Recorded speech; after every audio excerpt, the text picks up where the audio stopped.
You were saying on the stage there that you didn't think you'd get the chance for this fight. You didn't think you'd get a chance for a rematch. Do you feel you've got something to prove this time around? Yeah, for sure. I lost the first fight, so it's all about revenge. For me, it's all about going in there, going in the ring, and making sure that I come away with an emphatic victory. Just a win isn't really enough. I really want to make a statement in this fight. I believe I'm the best out there, so if that's the case, I need to really do a number on Tony Bellew. He's going to be in great shape. He proved a lot of doubt his first time round. But as I said before, he got away robbing the bank. He won't rob the bank twice. No one gets away with it 2 times. Do you feel you only lost the first fight because of the Achilles injury? Had that not happened, you would have won that fight? Who knows? You never know. Who knows? I could have got knocked out. Legitimately, I don't know. I don't have a crystal ball, so I don't have alternate realities. All I do know is he won the fight, I lost the fight, and I'd like the opportunity to do it again to prove that the guy that turned up on March 4th is a very different person than the guy standing here before you and the guy that's going to get in the ring on December 17th at the O2 Arena live on the Sky Box Office. You're going to see the best version of myself. Do you rate him as a fighter? Because you get the impression listening to him that he feels as if you have no respect for him at all. He beat me, so how can you not have respect for someone who however they beat you, he beat me, he found a way to win. I didn't believe he could do that going into the fight. He proved to me that he can. He did it legitimately. So I'd like the opportunity to have a rethink about everything and come back to the table a lot better. Yeah. So he surprised you, you would admit, on March the 4th. Sure, yeah, no doubt. Do you then approach this fight differently, and are we going to see a different David Haye? 100%. I've approached it very, very differently. I'm going to be in a very different physical place. Emotionally, I'm going to be very different.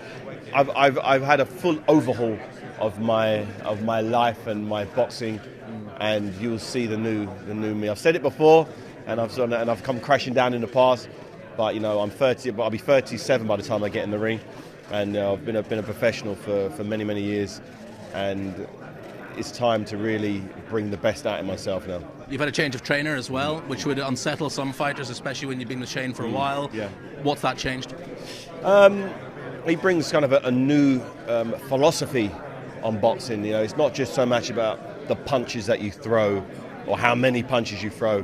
It's about your mindset. It's about how you are sort of, sounds crazy, but spiritually going into training, going into a fight. And he ticks a lot of boxes that I was unaware there were boxes. And that's why I believe he's had such good success over the years with his fighters. He's more than just a boxing coach. He's kind of really rewired me, not only physically but sort of mentally, to get the best out of myself. And that's all I can ask. I need a coach to coach me, and this is what he's been doing on a daily basis for some time now, and I'm happy with the changes, and I'm just looking forward to showing the world what I have on December 17th. It got nasty at times during the build-up to the last fight. Did you say some things that you regretted, and is it going to be more respectful this time, more amicable? I think you could see from the press conference here, when you've shared the ring with anybody and you've gone toe-to-toe and they've taken your best and you've dished out your best and you've taken you have to have respect. You have to have respect with someone when that situation is going. So I think it's about as heated as you're going to get today in a lead up to fight. I think the first fight sells the second fight. There's no reason to be screaming and shouting and flipping over tables and punching each other in the press conferences. We know we both know each other can fight. We both know we're tough guys, and we're willing to put it on the line for the fans. We're doing it again. He's doing it again. He's a multi-millionaire now after the first fight.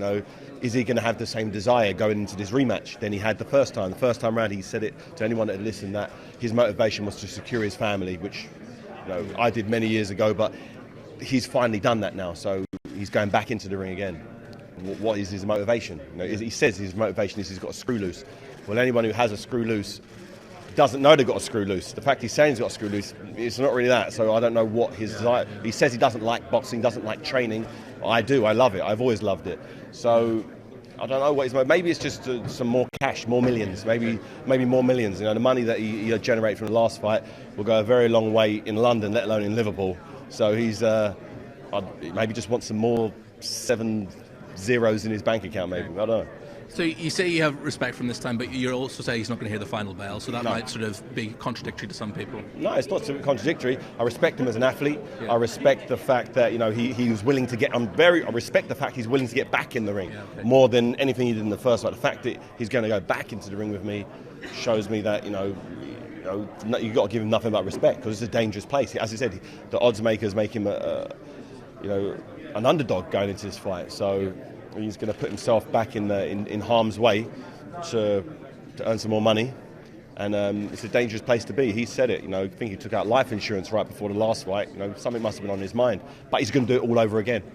It's an interesting situation. And just let me ask you very finally, are all your energies, is all your focus on December the 17th at the O2 Arena? 100%. Or are you looking beyond that? Is this a stepping stone to Anthony Joshua, to Deontay Wilder? Nothing else matters other than December 17th.